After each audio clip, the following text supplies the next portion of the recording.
Welcome to Deck Tech, where we take a look at the decks, break them down, and give you an insight into the whys and hows of how they're played and answer those questions that you've been asking about. All right. Welcome, everyone. Today in our interview, we've got Rhys Bilderbeck online with a Data Doll MKII deck. Now, Rhys, do you want to give us a bit of insight into yourself, how long you've been playing, and what got you onto Data Doll? I've been playing Flesh and Blood for since release, maybe a couple of weeks after release. Me and a friend got into the game just at Cerberus Games in Wellington. And yeah, I decided to start playing Data Doll because I really love Mechanologist. Before Arc Rising, when they announced Dash, I was like, oh, I love Dash, she's awesome. And I didn't even know what she did yet.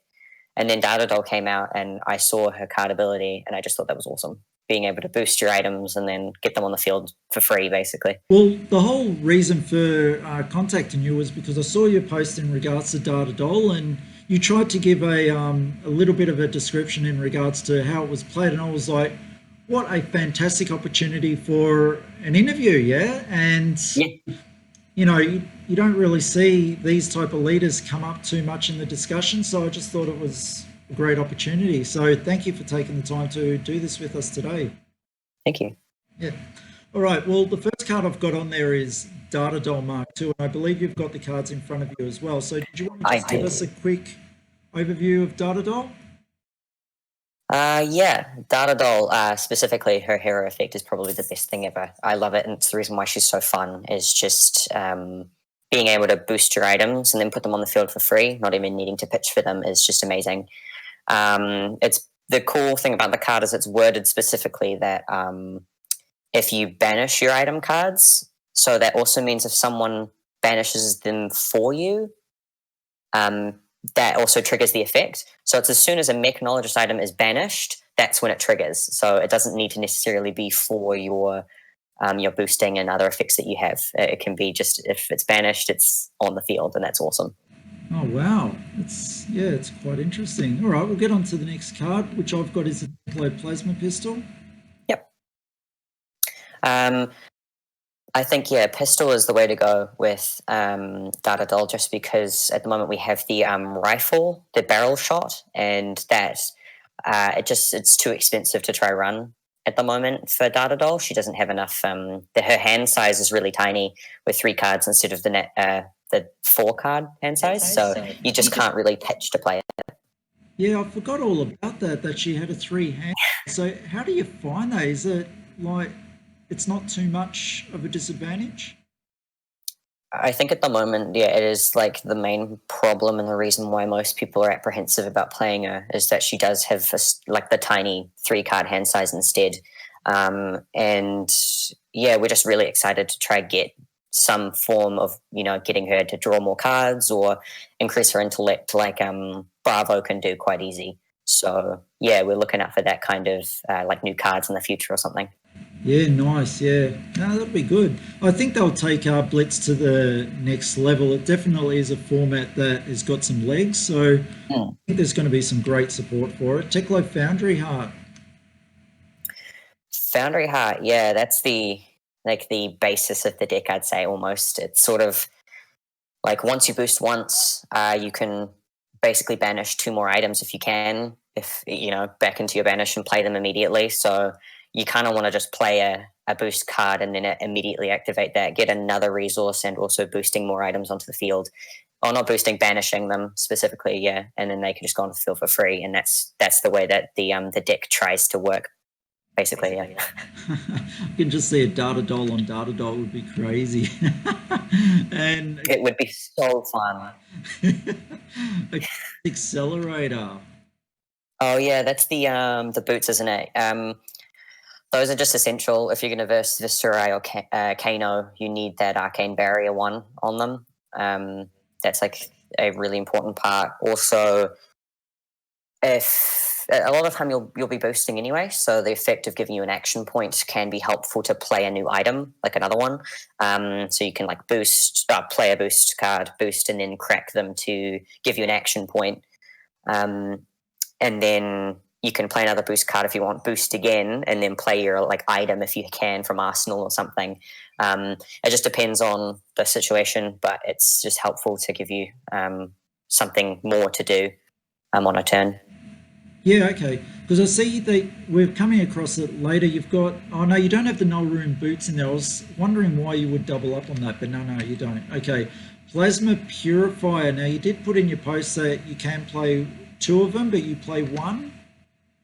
Yep. So, you can play 2 Plasma Purifiers just so you can like shoot a pistol for, I think it would be 5 at that point, which would be amazing. But, shooting for 4, sorry.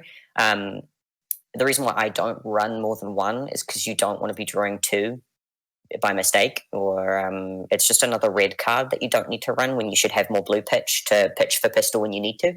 So I just think it's a waste of a card. You could run something better. How many games have you played with the deck so far?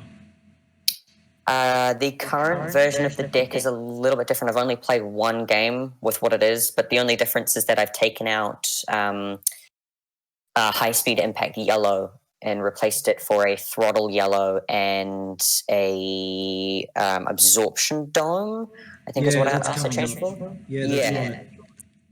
Arcanine Skullcap? Yeah. We're running that just because it's a block 2, very good against pretty much every matchup. I'd say it's best in things like Dorinthia because we're not running many defense reactions. So you kind of need something more to block with. And it can be quite good in Katsu as well, or like the ninja matchup, just so you can block like a 2, like a 2 damage card for like a mask draw or something. Yeah, no, I came across it as ninja just recently, and it was a little bit annoying. yeah, it is a bit annoying.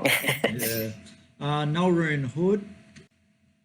That's just the same thing. Kano, you need to run probably more Arcane Barrier, and I think the Arcane Barrier 3 on Arcane Barrier 3 on the Arknight Skullcap is just too expensive for Data Doll to run. So you don't want to be pitching a blue card for that. You want to be blocking just small amounts of damage if you can, because you're not going to block everything. That's just not how she works. Yeah. Is she a pretty quick character? Like, is she pretty aggro in that respect? Yeah, she has to be. I think the main thing with her is it's a race to the finish. You want to do more damage than your opponent because you're not going to be blocking as much because you just don't have the hand size to do so. Right, yeah, because in my interview with Shamal yesterday, not sure if you saw that with the Ninja deck, he tries to just outrace Kano, doesn't even worry about it. I was wondering whether Data Doll could do very similar. Yeah, Data Doll's pretty much exactly the same in that respect, that she tries to boost as much as she can, getting her items out quickly so that she has the upper hand on when it comes to like resources in a turn or things to do, trying to set up some big hits, basically. Right, okay. Well, we'll move on to the next one. We've got the Knoll and Gloves, pretty similar type thing, yeah? Yeah, exactly the same. Yep. All right, we'll move on. No need to spend time on it. The Gambler, that was an interesting one. Gambler's Gloves is just for the Rhina and KO, basically the Brute matchup. Because of the way that she works, you don't really want a Brute player to have 3 action points in a turn. You just can't take the damage. So if they roll a 6, that's when you break it and make them re-roll. But at the same time, if you feel comfortable not running it, then I say you don't need to, and just you can run the Goliath Gauntlet instead.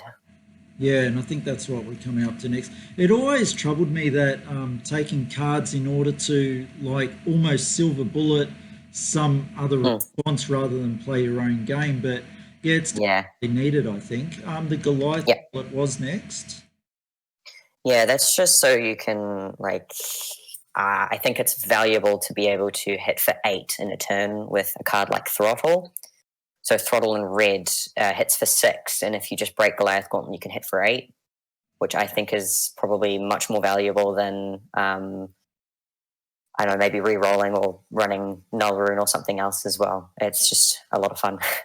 Yeah, like this, one of the original cards from Welcome to Wraith, it really has seen a lot more play than what I gave it credit for initially. So, yeah, a lot of people with that same idea that trying to get over that number, especially with characters with smaller attacks. Yeah. Yep. Iron Rot Gauntlet, is it just there for the defense? It's just there for when you're. Sometimes you might want to run it against Ninja just to block another Kodachi or something instead. Because again, Kodachi attack for 2, get the mask draw. You just want to stop that as much as you can. All the hate from my boy ninjas. Oh, yeah. Okay, we've got a Visiotronic Model I. Tell me about this. That one's a little bit hit or miss for me, just because you can run Arknight Skullcap, and that would be better for most matchups. But yeah, the reason why I run it is just in case you have an item in hand, and what you can do with it is you basically crack it to put that item back in your deck and draw a new one, like a new card, so you're not having this item in your hand when you want a boost card. Yeah, so that's the only reason why it's there. I wish it had a better use, but because you have such a tiny hand size, it doesn't really seem much. I don't really use it that much, so that's why it's in the sideboard. Usually, you just run Skull Cap anyway. Yeah, if you manage to get a few boosts off, you can do that time over and over again, can't you, for that turn? Yeah, you can, but I think the problem with it is it's not. You have to do it. So it's not like you may put a card from your hand and draw a new card. It's you have to do it. So if you boost, you have to do it again, which you don't really want to be doing, depending on the circumstance. But it is very useful to get those items out of your hand. And then if you boost again, that item's going to be on the top of your deck, so you can boost it and then play it. So that's the main reason you'd run it. All right, I think we're getting on. Oh no, we've got another equipment, Optical Monocle. Oh, that's Optical Monocle's the item card? The item card, the blue one? Yeah. Yeah.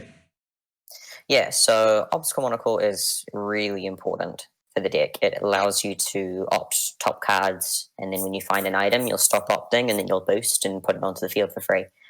So that's why you'd run it. I run it both of them because having, I think it's 10 ops, 5 per card, is very important and very helpful to try to get those items out on the field quicker. Oh wow, 10 ops. That's great. All right. Induction Chamber. Gee, there's so many items. All right, Induction Chamber. Yep. Let's go. Yeah, Induction Chamber is for the pistol. You want to make sure that you can attack for 4 in a turn in case you don't have any boost cards or any important cards in your hand. So you pitch a blue and attack twice for 4 at least. It's sort of like if you have to block with cards, keep the blue pitch so you can at least attack with something on your turn, and then you have to draw. But yeah. So high Octane, whenever you boost a card this turn, gain 1 action point and draw a card. Yeah. So high Octane is quite important in Dash. For the same reason as in Data Doll, is you get an action point, and the draw a card is really important too. Just because, again, she has a tiny hand size. So you're basically trading a card for a card, and then you get a cool effect from it as well. So yeah, it's free. Oh, I think it pitches for 1. Yeah, so the only problem I have with it is it does cost 1 to play, and you're not boosting from the card itself. So it can be a little bit interesting to play because you just don't have a lot of resources as Data Doll. Right, yeah, no, I get that. Yeah, it really is hard with that 3 card hand, but yeah, that 1 extra card definitely worth it. Now, you went with the blue pedal to the metal. Was that just energy reasons, or? Yeah, a little bit of. It's a blue pitch card, so it's going to be helpful for your pistol. Hang on, and it's effect. Yeah, so it gives dominate to the next card, which is quite good if you play Throttle afterwards. I did not read that. Wow. Yeah, so if pedal to the metal hits, it gives the next card dominate, which is really good. And again, it's another boost card. You want to run boost cards just because you want those items out. And yeah, pitches for 3, hits for 3. I think it's a very good blue pitch card in that respect because of it. I'm seeing that the 2 cost with that. It really is hurting, isn't it? Yeah, I mean, Yeah, it is definitely very. You got to sort of manage what you can and cannot do in a turn, and that's where Teklo Foundry Heart really plays a big part in this. That you have, I would argue, only 4 resources a turn to play with, unless you have like Hyperdriver out in the field. So yeah, with Teklo Foundry, you can turn a 3-pitch card into a 4-pitch card, and that is basically, yeah, you got to make sure that if you do play Pedal to the Middle, the only card you can play after is any of the other 2-pitch cards or 2 more 1-pitch cards. So you kind of have to keep that in mind when it comes to the expensive cards. Okay, moving on to the Throttles. Now you've put all 3 colours in that one, so it's your main attack card, is it? I wouldn't say it's definitely the one that's going to do the most damage, hopefully, or the one that's going to be the most threatening, and that's why it's in there. I'm only running 1 yellow because I think it hits for 5, which is good, but the blue does hit for 4 anyway, and I think that one, like the 4 damage, is like threatens a 2-card block anyway, so you don't really need to run the yellow. But I do run the yellow just because you want more. It's okay. Oh yeah. So the yellow is just there for threat, to increase the threat of the deck, basically. Okay. That blue is pretty impressive. You know, doing the 4 damage, 3 block, and yeah, it's still well up there. Oh, playing Ninja and I see these 2-cost blue cards, and I'm like, no, but yeah, for a reason. 0 to 60. Now you've got all 3 colors in there as well. Yeah, 0 to 60. I'd say that's the card you want to play. It's 0 cost. It's free. It's basically the cheapest card in there for boost because it doesn't cost you any resources, and that's the best thing for Data Doll because she can't pay for most of the cards, you know, in a turn sometimes anyway. So yeah, 0 to 60. Very basic card. Running it in red is probably the best because it hits for 4 and it's free. And yeah, there's just an amazing card. Yeah, I ran all 6 of them just because it is a cheap card, and if I don't end up there's no point in not playing it at that point. All right, so getting on to Zipper Hit, which is your 1-cost attack card. Yep, same reason as 0 to 60 is that it's cheap, and the Zipper Hit in yellow doesn't get enough praise because it's a 2-pitch card and it hits for 4, and Zipper Hit in red hits for 5 and it costs 1, which is cheaper than Throttle and only hits for 1 less. So it's just a really good card, and again with Data Doll and the small hand size, you're not going to have a lot of resources. Dissipation Shield, interesting one. Tell us how you use that. It's the only way she can block without spending cards to do so. It's basically her defense reaction. You can remove a steam counter as an instant, and against Dorinthia especially, that's really valuable because you don't have any defense reactions in this deck at all. Yeah, that. So would you say Dorinthia you've mentioned it twice now, is that your toughest matchup with like a Data Doll? Yeah, I'd say so, just because you're not entirely sure whether they're going to attack reaction, and if they do, you've got to over defend. And if you do over defend and they don't attack reaction, you're just wasting your cards. So it's a really big mind game, that matchup. And yeah, since defense reactions are the way to block against Dorinthia, and we're just not running any in this deck, it's very hard to not take so much damage from a Dorinthia player. Yeah, no, it's one of my worst matchups, but hoping to get better at it. You've got Hyperdriver in there. Yeah, Hyperdriver is just for the resource gain from boosting. Since we're boosting so much anyway, run a Hyperdriver. I say 2 of them because if you have 2 out in the field at the same time, every time you boost, you're getting 2 resources. And that's really awesome, and that can help you pay for a Throttle or any other 2-pitch card in this deck. I think, it has 3 steam counters, and since it's a once per turn effect, you have that effect for 3 turns until they break. So you get a 3/2 resources every turn. Are there any cards that allow you to put the more steam counters on this thing? Not yet. It depends. So there's Pour the Mold, which I don't run in this deck just because it's too slow for Blitz, and it's a waste of. If you draw it, it doesn't really do much for you. So you could play Pour the Mold, and it puts another counter on it. So you'd have 4 counters instead of 3. But I don't think it makes much sense in Blitz just because it's too slow, and you want the game to go fast and you want to do damage. Yeah, I keep forgetting that Blitz, like, you're only playing with half the life. You don't have that amount of time and leisure to just muck around with this stuff, do you? Yeah, it takes too long to set up as it is, so you don't want to put more setting up steps. Magnetic Shockwave. I hate this looking at this. Tell me how you...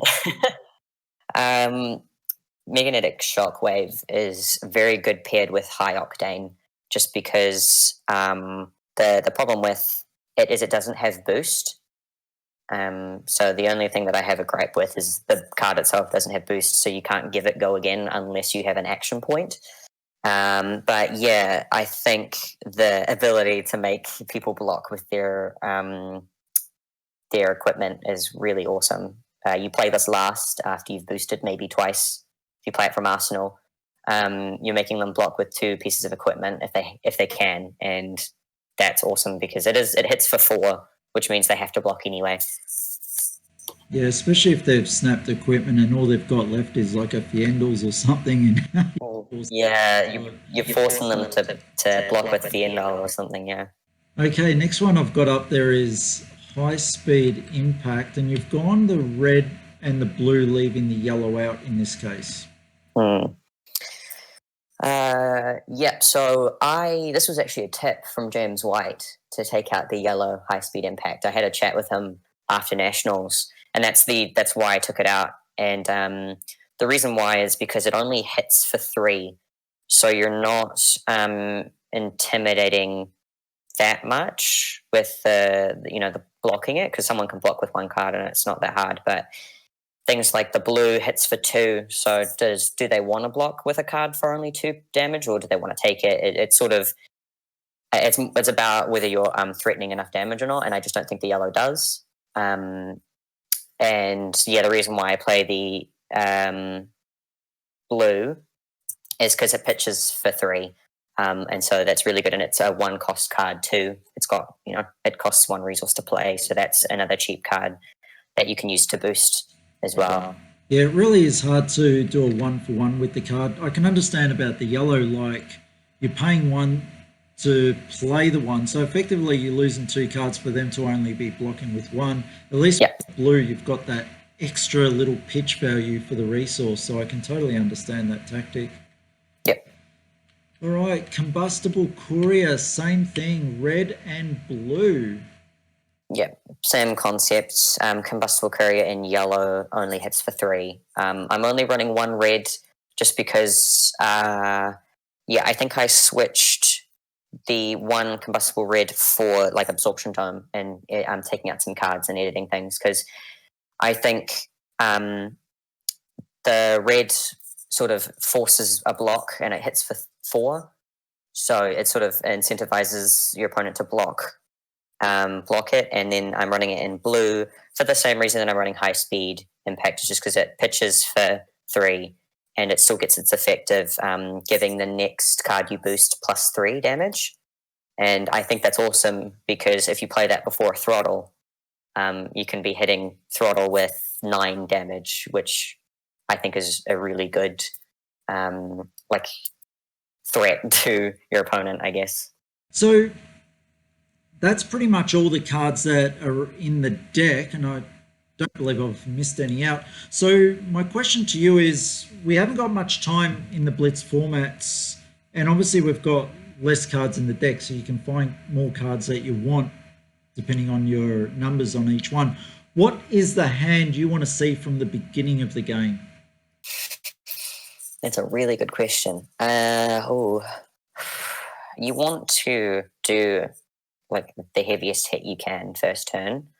You want to boost items first turn as well. So if you can, it's the problem with Data Doll is first turn you want to boost so you can get items out on the field, but that also depends on what's on top of your deck.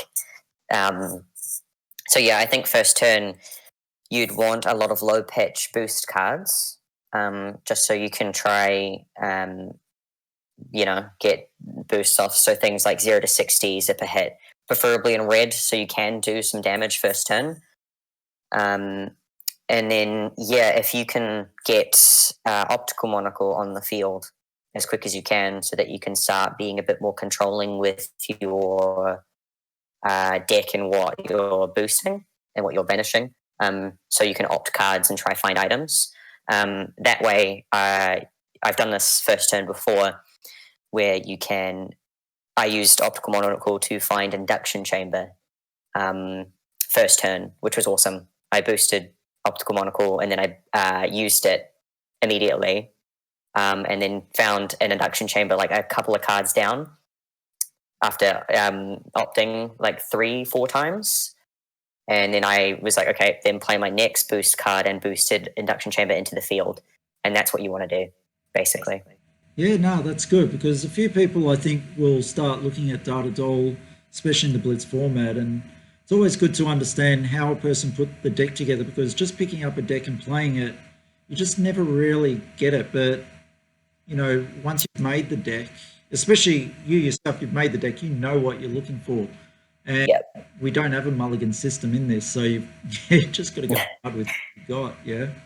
Yeah, I've basically made the only form of mulligan that you can do, and that's play 2 Optical Monocle. All right.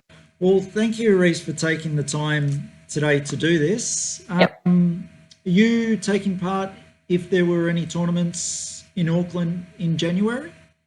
Yeah, I'm super keen to come up in January.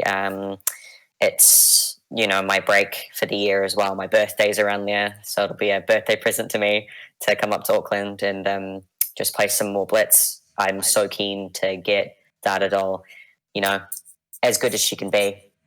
Yeah, no, that's fantastic. Like, when I make it up there, and I'm planning to be up there January, and if Blitz is going on, hopefully I'll be able to make up my Benji deck or something and go against you. Yeah. Awesome. Yeah, I'd love to play against Benji. Benji's probably one of the Data Doll's fun matchups. Not because she has a huge advantage or anything, but just because I think with her cards and how she works with and against Ninja, I just think it's a lot of fun. Thank you very much for your time today, and everyone, that's the Data Doll Mark II. If you liked it, let us know in the comments. Get onto the fan page. Rhys has put up a post on there with the details on the deck, and has also asked for feedback, which you've already started to get some feedback. Actually, you've got Keith, you got FabDB, and Bo answering you already. So yeah, starting to get some interest, which is fantastic. Absolutely. Right. Thank you. Thanks, everyone. Goodbye. Really hope you enjoyed that episode of Deck Tech. If you did enjoy it, please let us know in the comments. Hit subscribe if you haven't, and tell others about the Deck Tech, because I make this just so we can share it around and people can make the game better. Okay? Have a great one, guys. See you on the next video.